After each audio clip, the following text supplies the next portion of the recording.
Good afternoon welcome to 99 TV నేను లక్ష్మి బులెటిన్లో details చూద్దాం. బీఆర్ఎస్ ఎమ్మెల్సీ కవిత వ్యాఖ్యలపై కేంద్ర మంత్రి బండి సంజయ్ స్పందించారు. కవిత డ్రామా వెనుక కాంగ్రెస్ ఉందని ఆరోపించారు. కల్వకుంట్ల కుటుంబంలో చార్పత్త ఆట నడుస్తోందని ఆయన ఎద్దేవా చేశారు. కవిత కాంగ్రెస్ పార్టీ ఇచ్చిన 6 గ్యారంటీల మీద మాట్లాడకుండా చిట్ చాట్ అంటూ డ్రామాలు చేస్తున్నారని విమర్శించారు.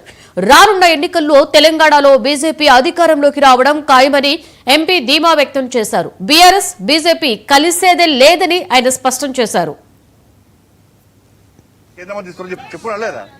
ఇప్పుడు కాంగ్రెస్ పార్టీ అంత పొలిటికల్ డ్రామా అంతా కాంగ్రెస్ పార్టీది.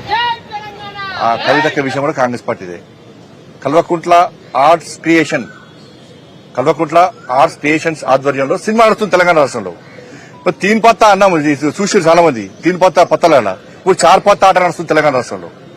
కల్వకుంట్ల ఆర్ట్స్ క్రియేషన్ ఆధ్వర్యంలో 4 పత్తా ఆట నడుస్తుంది. హరీష్ రావు గారు, కవిత గారు, కేటీఆర్ గారు, సంతోష్ రావు గారు 4 పత్తా ఆట నడుస్తున్నది. దీనిలో కేసీఆర్ గారు జోకర్ ప్రశ్న పెట్టారు. దీంతో ఏమైనా ఇప్పుడు ఈ చర్చతోని ఈ కవితక చర్చనో దీంతో తెలంగాణ రాష్ట్రంలో లాభం జరుగుతుందని చెప్పండి. బీఆర్ఎస్ పార్టీని మీరు గతంలో మీరు అబ్జర్వ్ చేయండి. బీఆర్ఎస్ పార్టీకి సంబంధించిన శాసనసభ్యులు చాలా మంది బీజేపీకి టచ్ లోకి వచ్చినప్పుడు బీఆర్ఎస్ పార్టీ ప్రభుత్వ ఆధ్వర్యంలో కేసీఆర్ గారు చేస్తుంటే టక్కన మీటింగ్ పెట్టి మనం బీజేపీతో కలుస్తున్నాం నాకు కేంద్ర మంత్రి ఇస్తున్నా చెప్పు లేదా ఒక గదే జిమ్మికులు ఇవన్నీ కూడా. బీఆర్ఎస్ బీజేపీ కలవడం అనేది అసలు బీఆర్ఎస్ మేము పడుచుకుంటామన్నా అది ఫామ్ హౌస్ పార్టీ, కుటుంబ పార్టీ, అవినీతి పార్టీ. కవితక్కను అరెస్ట్ చేయకుండా ఉండాలన్న ఉద్దేశంతో బీఆర్ఎస్ బీజేపీతో కలవడానికి ప్రయత్నం చేసింది. కానీ మేము దరిదాపులో రానియాలి, మేము వాళ్ళని దరిదాపులో రానియాలి బీఆర్ఎస్ పార్టీని. ఈ అవినీతి పార్టీకి అవినీతి వ్యతిరేకం. మేము అవినీతి మచ్చలేకుండా దేశాన్ని పాలిస్తున్నాం.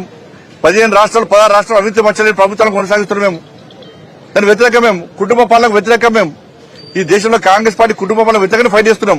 కానీ బీఆర్ఎస్ పార్టీని ఏ విధంగా మేము చేసుకుంటాం. కాబట్టి ఈ 4 పత్తా ఆట గురించి చర్చించాల్సిన అవసరం లేదు. మళ్ళీ ప్రజలు విజ్ఞప్తి చేస్తున్నా.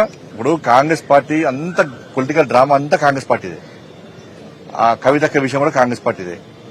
Kalvakuntla arts creation